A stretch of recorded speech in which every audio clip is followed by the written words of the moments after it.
Hello everyone, अब देखते हैं क्वेश्चन नंबर 44 और उससे आगे के questions. Increasing the concentration of an electrophile in a typical SN2 reaction by a factor of 3 and concentration of nucleophile by a factor of 3 will change the reaction rate to.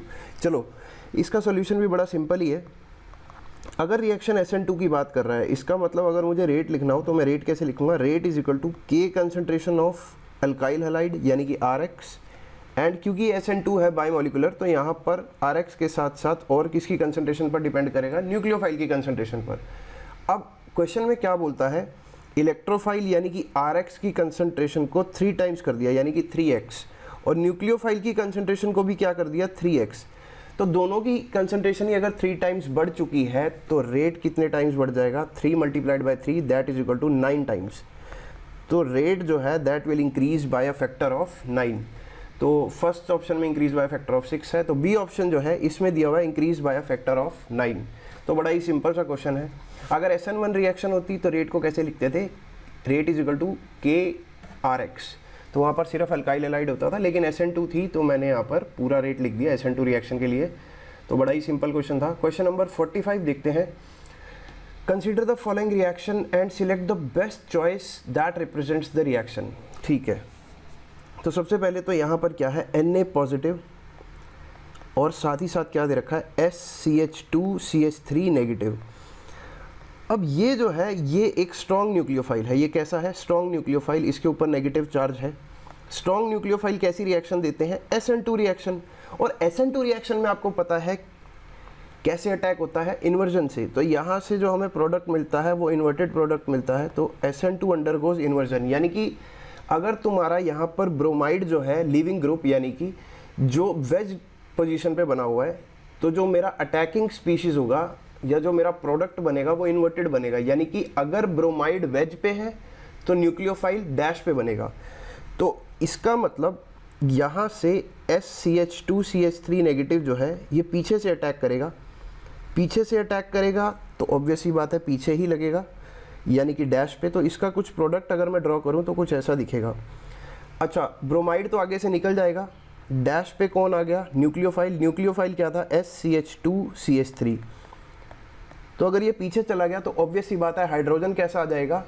Above the plane, या मैं बोलूँ veg पर आ जाएगा। तो veg पर कौन आ गया यहाँ पर? हाइड्रोजन। तो अब देखते हैं यहाँ पर कोई ऐसा ऑप्शन है जिसमें हाइड्रोजन अबव आ जाए और SCH2CH3 बिलो आ जाए। अच्छा, बी और डी ऑप्शन तो ऑलरेडी गलत है क्योंकि ये एक्स्ट्रा CH3 पता नहीं है कहाँ से लेके आए हैं। ए ऑप्शन में H बिलो द प्लेन है, लेकिन जो मेरा प्रोडक्ट बना है इन्वर्टेड प्रोडक्ट उसमें H अबव द प्लेन है, और न्यूक्लियोफाइल जो मेरा SCH2CH3 है वो बिलो द प्लेन है। तो ऐसा ऑप्शन कौन सा है? Option number C. तो ध्यान क्या रखना था? सिंपल सी बात है, SN2 रिएक्शन होगी और SN2 रिएक्शन में होता है इन्वर्जन ऑफ कॉन्फिगरेशन यानी कि बैक साइड अटैक। तो सिंपल था ये भी क्वेश्चन। 45 भी हमने कर लिया। अब देखते हैं क्वेश्चन नंबर 46। इसमें भी KSH है, वहाँ पे Na पॉजिटिव था, यहाँ पे K पॉजिटिव हो जाएगा। तो ये कैसे टूटेगा? K पॉजिटिव में और SH नेगेटिव में। अब ये भी कैसा है? एक स्ट्रॉन्ग न्यूक्लियोफाइल है, नेगेटिव चार्ज इस पर भी है, तो ये भी स्ट्रॉन्ग न्यूक्लियोफाइल है। और स्ट्रॉन्ग न्यूक्लियोफाइल कैसी रिएक्शन देते हैं? SN2 रिएक्शन देते हैं। SN2 रिएक्शन में क्या होता है? इन्वर्जन। अगर ये बातें आपको पता है तो आप इस क्वेश्चन को सॉल्व कर लोगे। तो सबसे पहले तो अगर मुझे इन्वर्जन करना है तो मुझे पता होना चाहिए कि अपोजिट साइड से अटैक होगा और लीविंग ग्रुप निकलेगा। अब इसमें प्रॉब्लम क्या है ना, आयोडीन जो है वो ऊपर लगाया हुआ है यानी कि वर्टिकल बनाया हुआ है। मैं एक काम करता हूँ, मैं इसको राइट या लेफ्ट में लेके आ सकता हूँ ताकि मैं इन्वर्जन शो कर सकूँ। तो एक काम करो, इसको घुमा दो ऊपर। अगर मैं घुमाऊँगा एंटी क्लॉकवाइज तो आयोडीन यहाँ आ जाएगा, मिथाइल जो है हाइड्रोजन की तरफ चला जाएगा और हाइड्रोजन ऊपर चला जाएगा। बाकी नीचे वाला सेम ही रखते हैं, ET D एंड H। ऐसा मैंने क्यों किया? क्योंकि अब मैं back side attack easily show कर सकता हूँ। कैसे? देखो, आयोडीन लेफ्ट में है यानी कि जो मेरा स्ट्रॉन्ग न्यूक्लियोफाइल है वो कहाँ से आएगा? राइट से, यानी कि SH नेगेटिव जो आएगा वो आएगा राइट से, और राइट पर ही लग जाएगा क्योंकि इन्वर्टेड प्रोडक्ट होगा। तो यहाँ से जो मेरा SH लगा, अगर मैं फिर से ड्रॉ करूँ तो SH आ गया राइट में, आयोडीन तो यहाँ से बाहर निकल जाएगा आयोडाइड के फॉर्म में। अब ये जो मिथाइल राइट में था, क्योंकि इन्वर्टेड अटैक हो चुका है तो मिथाइल जो है शिफ्ट हो जाएगा लेफ्ट में, और यहाँ पर है H। नीचे वाला जो सारा सिस्टम है वो सेम है। अब देखते हैं ये किसी ऑप्शन में मैच कर रहा है। तो ये जो है मेरा किसी भी ऑप्शन में अभी मैच नहीं कर रहा, यानी कि मुझे इसको ऑप्शंस के फॉर्म में लेके आना पड़ेगा। ऑप्शंस के फॉर्म में लाने का क्या तरीका है देखते हैं। अगर मैं इसको घुमा दूं तो घुमाने के लिए मैं क्या कर सकता हूं, इसको अगर मैं ऐसे रोटेट कर दूं तो यहाँ से मेरे पास प्रोडक्ट कुछ ऐसा हो जाएगा, SH ऊपर चला जाएगा, H जो है मेरा वो लेफ्ट में आ गया, मिथाइल जो है मेरा राइट में आ गया, और नीचे का जो पार्ट है मेरा वो मैंने सेम ही रखा है ET D और H। अब देखते हैं क्या ये मैच कर रहा है किसी ऑप्शन में। ए ऑप्शन में देखूँ तो SH ऊपर है, मेरा भी ऊपर है, लेकिन इसका मिथाइल लेफ्ट में है, लेकिन मेरा मिथाइल राइट में है, तो इसका मतलब ये तो आंसर गलत है। बी ऑप्शन में H ऊपर है, Me जो है वो लेफ्ट में है, तो ये भी मेरा ऑप्शन जो है ये भी गलत है। सी ऑप्शन को अगर मैच करना चाहूँ तो H तो ऊपर है, लेकिन SH जो है इसका लेफ्ट में है, मेरा SH जो है वो ऊपर है, तो ये भी गलत है। और अगर हम इसको कंपेयर करें डी ऑप्शन के साथ तो SH ऊपर है, बिल्कुल ऊपर है, H लेफ्ट में है, बिल्कुल लेफ्ट में है, मिथाइल राइट में है, और बाकी सब कुछ सेम है, तो डी ऑप्शन जो है मेरा करेक्ट हो जाएगा। तो इसके लिए आपको पता क्या होना चाहिए, बेसिकली SH नेगेटिव एक स्ट्रॉन्ग न्यूक्लियोफाइल है, SN2 रिएक्शन देगा, SN2 रिएक्शन में क्या होगा, इन्वर्जन। लेकिन आपको इसके आंसर को ऑप्शंस के फॉर्म में लाने के लिए बस थोड़ा सा रोटेट करना आना चाहिए आपको। तो मैंने यहाँ पहले एक स्टार्टिंग में रोटेशन दिया है, और बाद में जब मुझे प्रोडक्ट्स के साथ मैच करना था ऑप्शंस के साथ, तो वहाँ पर एक बार रोटेशन देना पड़ेगा। तो क्वेश्चन नंबर 46 भी इजी है, बस रोटेशन का गेम है।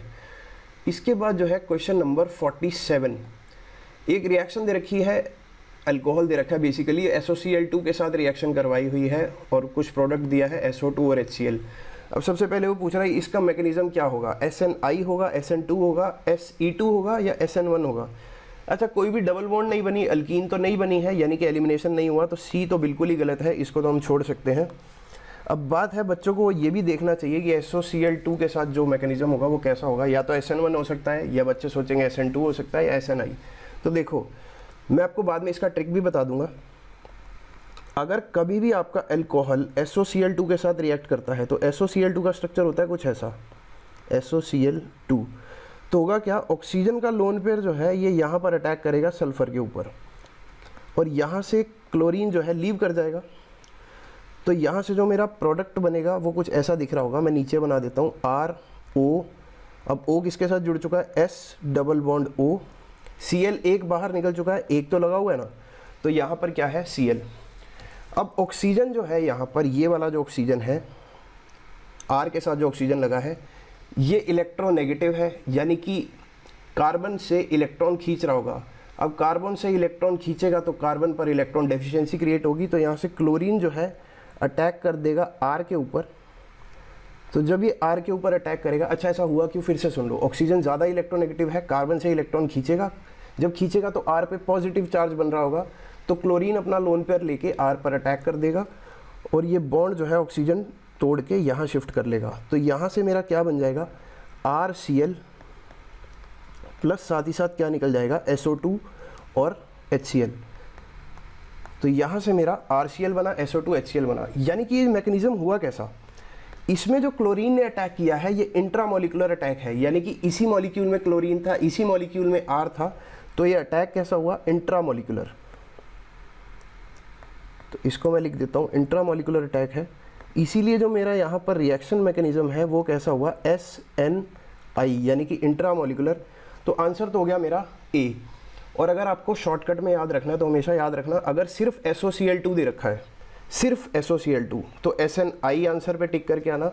कई बार क्या है, आपको SOCl2 के साथ पिरिडीन भी दे देगा, SOCl2 देगा, एरो पे लिख देगा पिरिडीन।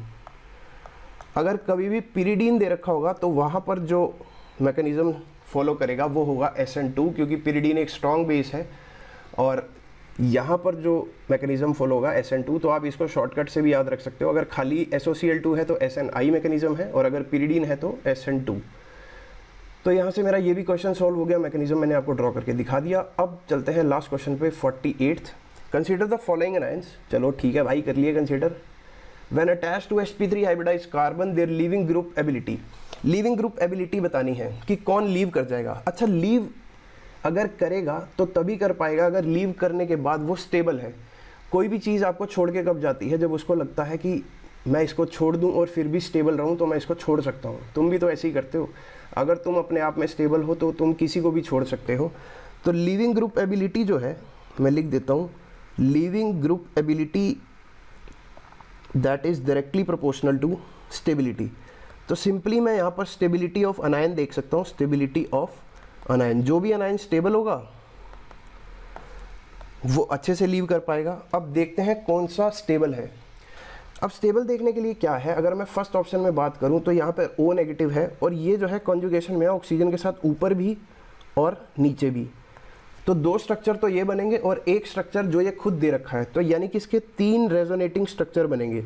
सिमिलरली सेकेंड ऑप्शन में भी, और ये 3 रेजोनेटिंग स्ट्रक्चर में तीनों बार जो नेगेटिव चार्ज आएगा वो ऑक्सीजन पर ही आएगा। तो मैं इसको लिख सकता हूँ 3 इक्विवेलेंट RS, यानी कि तीनों इक्विवेलेंट रेजोनेटिंग स्ट्रक्चर बनेंगे। अगर सेकंड ऑप्शन में देखूं तब भी यहाँ पर 3 ही स्ट्रक्चर बनेंगे, 2 तो ये और एक स्ट्रक्चर जो खुद दे रखा है। तो इसमें भी 3 इक्वल RS बनेंगे या इक्विवेलेंट RS बनेंगे। इसमें अगर मैं बात करूं तो इसमें रेजोनेंस तो है, चलो ठीक है रेजोनेंस है। और फोर्थ ऑप्शन में अगर मैं देखूं तो यहाँ से एक बार ये रेजोनेंस में जाएगा और एक स्ट्रक्चर ये खुद, तो इसके 2 इक्विवेलेंट RS बनेंगे। अब याद रखना, हमेशा हमेशा हमेशा जीओसी में भी मैंने पढ़ाया है कि इक्विवेलेंट रेजोनेटिंग स्ट्रक्चर जो हैं वो ज़्यादा स्टेबिलिटी प्रोवाइड करते हैं। तो सबसे पहले तो ऑप्शन 1 आएगा या 2 आएगा। अब देखते हैं सर 1 आएगा या सबसे पहले 2 आएगा। तो देखो यहाँ पर लगा हुआ है CF3 ग्रुप और यहाँ पर लगा हुआ है C6H5 यानी कि फिनाइल रिंग। तो CF3 का जो है -I इफेक्ट लगेगा क्योंकि फ्लोरीन ज़्यादा इलेक्ट्रोनेगेटिव है, खींचेगा। C6H5 का भी -I लगेगा, लेकिन फ्लोरीन क्योंकि बहुत ज़्यादा इलेक्ट्रोनेगेटिव है तो इसका -I इफेक्ट जो है ये कैसा होगा, मोर -I इफेक्ट होगा as compared to phenyl group. तो ये ज़्यादा अच्छे से नेगेटिव चार्ज से इलेक्ट्रॉन खींच पाएगा और नेगेटिव चार्ज चाहता भी क्या है कि उससे कोई इलेक्ट्रॉन खींच ले, उसका बोझ कोई हल्का कर दे। तो सबसे ज़्यादा स्टेबल कौन है, फर्स्ट वाला। उसके बाद जो है फिर हमारा ऑटोमेटिकली सेकंड आ जाएगा क्योंकि इसके भी 3 इक्विवेलेंट RS तो है ना। उसके बाद जो मेरा आएगा वो आएगा ऑप्शन नंबर 4 क्योंकि उसमें 2 इक्विवेलेंट RS हैं। तो 1, 2, 4 और लास्ट में जो है रेजोनेंस स्टेबलाइज ये ऑक्सीजन पर नेगेटिव चार्ज है तो बेसिकली फिनॉक्साइड आयन है। तो लास्ट में कौन आ जाएगा, ऑप्शन नंबर 3। तो 1, 2, 4, 3 जो है मेरा लिविंग ग्रुप एबिलिटी है, या यही ऑर्डर में बोलूँ तो किसका है, स्टेबिलिटी ऑफ अनायन का। तो यहाँ से 1, 2, 4, 3 जो है मुझे दिख रहा है ऑप्शन नंबर बी में है। तो 48 क्वेश्चन को भी आप इजीली स्टेबिलिटी से देख सकते हो। तो यहाँ पर हमने देखा क्वेश्चन नंबर 44, 45, 46, 47 एंड 48। अब यार अगर आपको ये वीडियो हेल्पफुल लगती है आपकी प्रिपरेशन में IIT JEE और नीट में, तो प्लीज़ कमेंट करना, like the channel and subscribe, और दोस्तों के साथ भी वीडियो शेयर कर सकते हो। मिलते हैं आपसे नेक्स्ट लेक्चर में।